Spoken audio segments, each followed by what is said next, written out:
លក្ខណៈថាជិះមកដូចដឹងម៉ូតូទុកនៅហ្នឹងហ្មងបងទុកនៅហ្នឹងជិះមកដល់ម្នាក់ចាំនៅផ្លូវក្រៅជិះស្គូពីពណ៌សនិងម្នាក់ទៀតចូលមកកាយកងដូចដឹងមុនហ្នឹងបងមានជាប់មុខដែរបងតែរៀងព្រិលនៅក្នុងកាមេរ៉ាហ្នឹងបង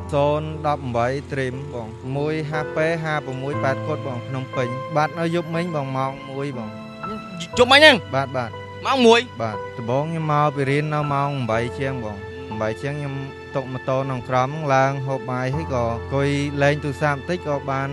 កេងលក់ចឹងណាបងហើយដល់ពេលកេងលក់ជ្រុលទៅភ្លេចអត់បានអូសម៉ូតូចូលក្នុងចឹងដល់ពេលម៉ោង3ងើបនឹកឃើញមកចុះមកមើលម៉ូតូបាទបង3អីម៉ោង3រៀបភ្លឺបង3ទៀបភ្លឺបាទចុះម៉ូតូរដងទុកនៅណាទុកនៅក្នុងបងក្នុងទុំបាទហើយថ្ងៃហ្នឹងភ្លេចទុកនៅក្រៅបាទខ្ញុំចង់និយាយថាមនុស្សធំមកហើយបើនេះធ្វើការរលុយខ្លួនឯងទៅកុំចាំតែ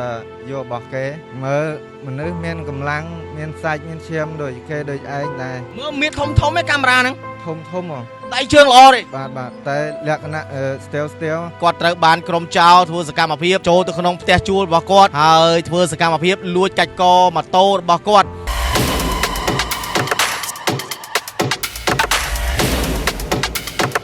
អាហារបំពន់ស៊ីបាប៉ារីជាប្រភេទអាហារបំពន់ដែលផលិតនៅប្រទេសបារាំងមានប្រសិទ្ធភាពខ្ពស់ក្នុងការដោះស្រាយបញ្ហាសុខភាពទាំងអ្នកមានសុខភាពទ្រុឌទ្រោមនិងអ្នកមានសុខភាពរឹងមាំក៏អាចពិសាបានព្រោះអាហារបំពន់ស៊ីបាប៉ារីមានសមត្ថភាពខ្ពស់ក្នុងការការពារការកើតជំងឺមហារីកកាត់បន្ថយដុំគីរដូវមុខមិនទៀងបញ្ហារោគស្ត្រីការពារការកើតជំងឺទឹកនោមផ្អែមដោះស្រាយបញ្ហាក្រពះពោះវៀនអស់កម្លាំងលហិតលហើយវិលមុខកោសខ្យល់ញឹកញាប់គិតច្រើនគេងមិនលក់ឈឺសន្លាក់លើសឈាមលើសជាតិខ្លាញ់អាស៊ីតឬដងបាតនោមញឹកមេរោគក្នុងថ្លើមនិងអាចជួយសម្រួលបញ្ហាផ្សេងៗជាច្រើនទៀតទំនាក់ទំនងទិញតាមរយៈ Facebook Page ឬលេខទូរស័ព្ទខាងក្រោមភេសជ្ជៈបើកម្លាំង Power អនុភាពឆ្ពោះទៅភាពជោគជ័យប្រិមត្តទស្សនិកជនដែលនិយមនឹងតាមដានរាល់ការផ្សាយរបស់អង្គភាពវិថីញូឥឡូវនេះបងប្រុសម្នាក់ជានិស្សិតឆ្នាំទី4ហើយឥឡូវនេះបានមកដល់គោស្ពានជ្រោយបាដើម្បីឲ្យខ្ញុំផ្សព្វផ្សាយនៅដំណឹងគាត់ត្រូវបានក្រុមចោរធ្វើសកម្មភាពចូលទៅក្នុងផ្ទះជួលរបស់គាត់ហើយធ្វើសកម្មភាពលួចកាច់កម៉ូតូរបស់គាត់នៅក្នុងសង្កាត់អូបៃក្អមបាទខណ្ឌសានសុកឥឡូវនេះគឺនៅថ្ងៃទី24ខែមេសាឆ្នាំ2025ឥឡូវចង់ដឹងសាច់រឿងមើលថារបៀបម៉េចបានអាចោរនឹងវាចូលទៅបានដោយស្រួលម៉េះបាទសួស្ដីបងអូនបាទសួស្ដីបងឈ្មោះអីដែរបងអូនខ្ញុំឈ្មោះឈិនសារ៉ាតបងសារ៉ាតយុម៉ានហើយអាយុ23បងឆ្នាំបងថ្ងៃធ្វើការឬក៏នៅសិក្សាបងខ្ញុំទៅឈប់ធ្វើការមកសិក្សាឆ្នាំទី4បងឆ្នាំទី4រៀនជំនាញអីបងធនាគារនឹងរ៉ាញ់វត្ថុបងហើយមកជួបបងនៅគោស្ពានជ្រោយបាឥឡូវនេះមានរឿងអីចង់ឲ្យបងជួយផ្សព្វផ្សាយរម៉ូតូឲ្យបងផ្សព្វផ្សាយមូលហេតុអីម៉ូតូហ្នឹងយ៉ាងម៉េចបានឲ្យបងផ្សាយរឿងម៉ូតូហ្នឹងដំបូងខ្ញុំមកពីរៀននៅម៉ោង8ជាងបង8ជាងខ្ញុំតុកម៉ូតូក្នុងក្រមឡើងហូបបាយហើយក៏អង្គុយលេងទូរស័ព្ទបន្តិចក៏បានកេងលក់ចឹងណាបងហើយដល់ពេលកេងលក់ជ្រុលទៅភ្លេចអត់បានអូសម៉ូតូចូលក្នុងអញ្ចឹងដល់ពេលម៉ោង3ងើបនឹកឃើញមកចុះមកមើលម៉ូតូបាទបង3អីម៉ោង3រៀបភ្លឺបង3ទៀបភ្លឺបាទចុះម៉ូតូរដងទុកនៅណាទុកនៅក្នុងបងក្នុងទុំបាទហើយថ្ងៃហ្នឹងភ្លេចទុកនៅក្រៅបាទមានកាមេរ៉ាសុវត្ថិភាពទេបងមានបងមានអាចរៀបរាប់បានទេហើយយ៉ាងម៉េចឲ្យគ្នាប្រហែលអ្នកដែលធ្វើសកម្មភាពហ្នឹងបង2នាក់បងបងវាចូលមករបៀបម៉េចលក្ខណៈថាជិះមកដូចដឹងម៉ូតូទុកនៅហ្នឹងហ្មងបងទុកនៅហ្នឹងជិះមកដល់ម្នាក់ចាំនៅផ្លូវក្រៅជិះស្គូពីពណ៌សនិងម្នាក់ទៀតចូលមកកាច់កងចូលមកកាច់ហ្មងបាទដូចដឹងមុនហ្នឹងបងភិនភាកមិនពាក់ខោអីដែរបងមានមុខច្បាស់ហ៎មានជាប់មុខដែរបងតែរៀងព្រិលនៅក្នុងកាមេរ៉ាហ្នឹងបងកាមេរ៉ាសុវត្ថិភាពបាទមើលឃើញច្បាស់ហ្នឹងតូចគេដែលបាត់ចូលទៅហ្នឹង018 trim បងផ្លាកលេខប្រហែលណាបង1 HP 5680កូដបងភ្នំពេញ1 HP 5680កូដបងហើយពេលដែលបាត់ភ្លាមបាត់មកទល់ពេលនេះប្រហែលថ្ងៃហ៎បាត់នៅយប់មិញបងម៉ោង1បងយប់មិញហ្នឹងបាទម៉ោង1បាទឆែកកាមេរ៉ាឃើញម៉ោង1ពេលព្រឹកបានសុំម្ចាស់ផ្ទះឆែកបងបានឲ្យគាត់សែនវីដេអូនឹងឲ្យបងបានដាក់ពាក្យបណ្ដឹងគេនៅបងទៅដាក់នៅព្រឹកមិញបងម៉ោង9ដាក់នៅ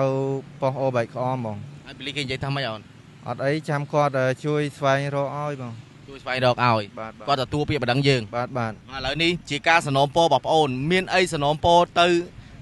សមត្ថកិច្ចអត់ដែលគាត់ជួយស្ទុះស្ទានិងជួយអន្តរាគមន៍រឿងហ្នឹងអត់ សំណូមពរឲ្យសមាជិកនៅខាងសង្កាត់អូបែកខំជួយស្វែងរកម៉ូតូឲ្យផងបងហើយនឹងឲ្យគាត់ជួយធ្វើការ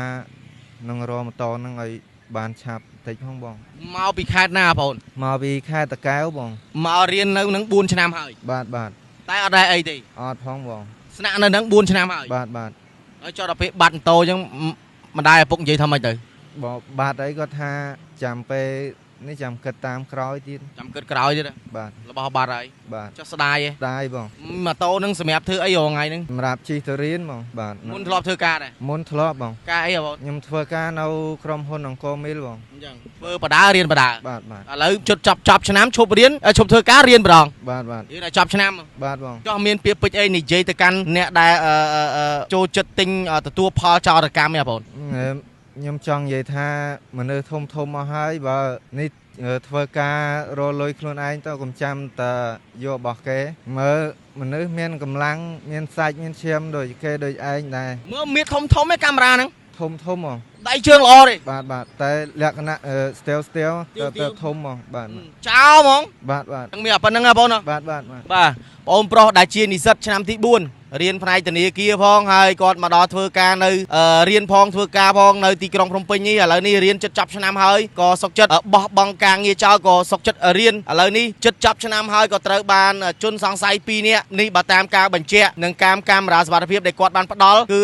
2នាក់ជិះម៉ូតូស្គូពីមួយគ្រឿងបាននៅវេលាម៉ោងប្រហែលជាង1យប់មកដល់មុខផ្ទះជួលនឹងគឺចូលទៅខាងក្នុងបន្ទប់ជួលបានធ្វើសកម្មភាពកាច់កម៉ូតូគាត់យកទៅតែម្ដងអញ្ចឹងកាមេរ៉ាសុវត្ថិភាពមានហើយបាទពាក្យបណ្ដឹងក៏មានហើយសង្ឃឹមថាលោកអធិការហួរមេងវាងដែលជាអធិការនគរបាលខណ្ឌសែនសុខនៅក្នុងទឹកដីរបស់លោកឥឡូវនេះមានមួយបទល្មើសទៀតហើយគឺកាច់កម៉ូតូនៅក្នុងសង្កាត់អូបែកអមខណ្ឌសែនសុខឥឡូវនេះសង្ឃឹមថាលោកអធិការហួរមេងវាងនឹងជួយអន្តរាគមន៍នឹងធ្វើការរឿងនេះផងដើម្បីឲ្យគាត់បានម៉ូតូទៅរៀនទៅសូត្រដូចដើមវិញព្រោះអត់មានម៉ូតូឲ្យជិះទៅរៀនទេបាទមានដើរទៅរៀននេះបាទមកពីខេត្តតាកែវអញ្ចឹងនិស្សិតពឹងទៅលើសមត្ថកិច្ចហើយកុំឲ្យនិស្សិតនីមួយគាត់មករៀនចេះតែបាត់ម៉ូតូមករៀនចេះតែបាត់ម៉ូតូហើយនេះគឺជាការធ្វើប្រហែលរបស់បងប្អូនឯងដែរមិនបានយកម៉ូតូទុកដាក់ស្រួលបួលណាបងប្អូនណាឃើញថាថ្ងៃក្រោយបងប្អូនឯងមិនធ្វើប្រហែលដូចថ្ងៃហ្នឹងទៀតទេលឺទេបងប្អូនបាទអរគុណព្រះជនខ្ញុំបាទមីស្ទ័រការរួមទាំងលោកតារារួមទាំងបងប្អូនប្រុសក៏សូមលំអរកាយគោរពលាបើសិនជាមានពាក្យពេចន៍ខុសឆ្គងត្រង់ណាមិនសមរម្យសូមខន្តីអភ័យទោសដល់ខ្ញុំបាទផងដែរ